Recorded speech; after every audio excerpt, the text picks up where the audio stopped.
Hoje o mundo se despede de Oliver Tree, um artista genial, muito promissor e muito jovem também. Tu provavelmente já ouviu alguma música dele, por mais que tu não conheça quem ele foi. Foi um choque receber uma notícia dessa, tipo, foi do nada, mano, tipo, top, coisas mais aleatórias que já aconteceram, tá ligado? O que era pra ser a realização de uma turnê mundial, acabou se tornando uma tragédia que ninguém esperava. O acidente ocorreu pelo horário da manhã no Recreio dos Bandeirantes, na zona sudoeste do Rio de Janeiro, com 6 vítimas fatais, incluindo o Oliver Tree.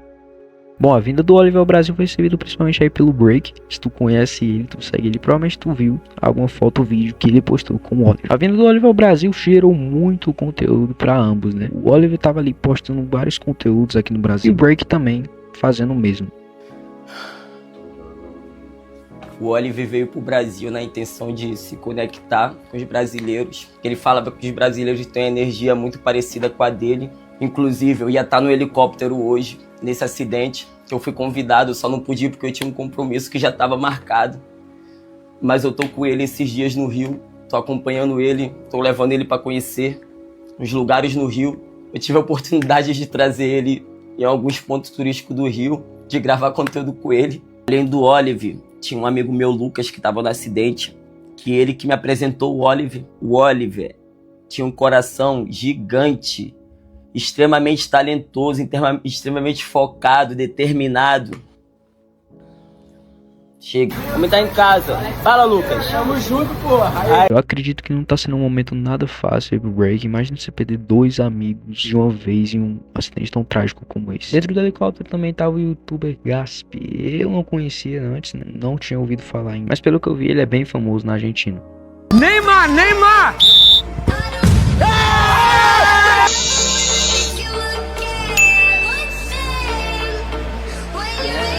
Churrasco!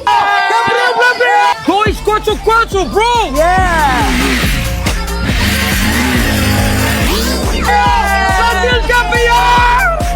Esse vídeo que vocês acabaram de ver foram os últimos registros do Oliver, mano. Tipo, que deixa mais o negócio mais vibe pesada mesmo, tá ligado? Tipo, imagina tu tá curtindo e tal, no outro dia tudo acaba, mano. É uma coisa sinistra que me deixou bem pensativo mesmo. Tu pode ver claramente que o cara tava realmente feliz de estar aqui, mano. O cara tava vivendo realmente como se fosse o último dia dele. Esses bagulho me pegam muito, mano. Porque, tipo, você realmente não sabe valorizar as coisas até elas acabarem ou ir embora, tá ligado? Em menos de um dia, o Oliver ganhou mais de 1 milhão de seguidores só no Instagram, mano. Tipo, o cara morreu e ficou mais famoso, tá ligado? E isso não acontece só com isso, acontece com vários cantores, artistas independentes, tá ligado? E eu não seguia ele e não é agora que eu vou seguir. Eu admiro muito o trabalho do Oliver, sempre admirei. Pandemia, as músicas dele estavam em alta, mano, tá ligado?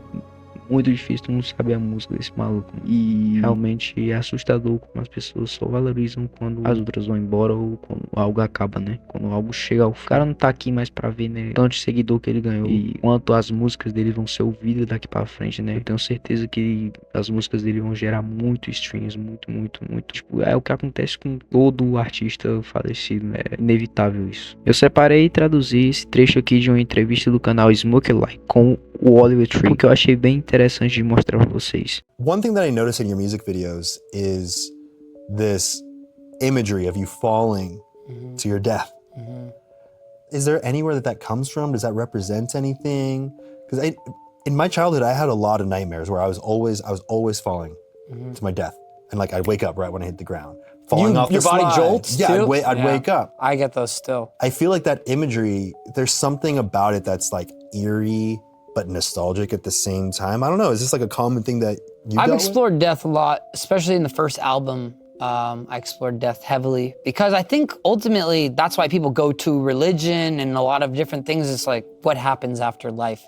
And so as an artist, it's something that I ponder and to process the thoughts, and especially because I've lost people in my life when I was younger, and it was pretty heavy duty for me. That was always a big thing of like, well, what happens after life? And almost in a way, preparing myself for my own death. And so kind of like putting myself into those scenarios and kind of living it so that I could kind of experience it and process it so that it's not such a big deal, because death is like something that, especially in the West, we don't really know how to talk about it, and it's kind of something we sweep under the rug, and it's like, well, someone died and we go to the funeral and then let's not really talk about it too much, you know? Makes it scary. Yeah, let's remember the good memories, but let's not talk about the death side. And in the East, in certain religions like Buddhism, it's like they're spending their life training for death almost, you know? How do we like try to like skyrocket the farthest we can when we pass, and how do we make the next life better? And so much is centered around death. So during the period where I was making tons of art around death, I was posting a lot of stuff around death. And one idea that got proposed to be posted on my page was a picture from a funeral that had my face and name on it, and I had no idea what this image was from. I did not make this image. Someone brought to my attention that this was an edited picture of a funeral of an artist. And the second that I found that out, I immediately took it down. I apologized to that person, and I made a post and said, hey, you know, the image that I posted, I very much sincerely apologize. It's a horrible situation. I sincerely apologize to the family, the artist, their fans. This was not an intentional thing. I had no idea what this sourced image was from. But I saw it. I didn't ask twice about where the image came from, and it was posted on my account. And honestly, the biggest regret of my entire career, this is something that I can't even put into words. And just, you know, something that it's just left a huge smear on something that I've tried so hard to create a place to inspire people, make people laugh, make people feel, and make the world more colorful. And I've tried so hard to pull people from their grief. Meanwhile, something like this gets posted on my account and just created so much grief for people. And the part that makes it really hard too is it was unintentional. There was no intention of hurting someone or hurting anyone. It was just something that was posted that was super uninformed. And yeah, I learned a lot from that. I learned that even if you have no following, it doesn't matter. This is something that still could have a big effect. And it doesn't matter if you have 1 follower or 1 million followers, you should know what everything gets posted on your account is from, and you should make sure that it's something that isn't gonna cause grief to people.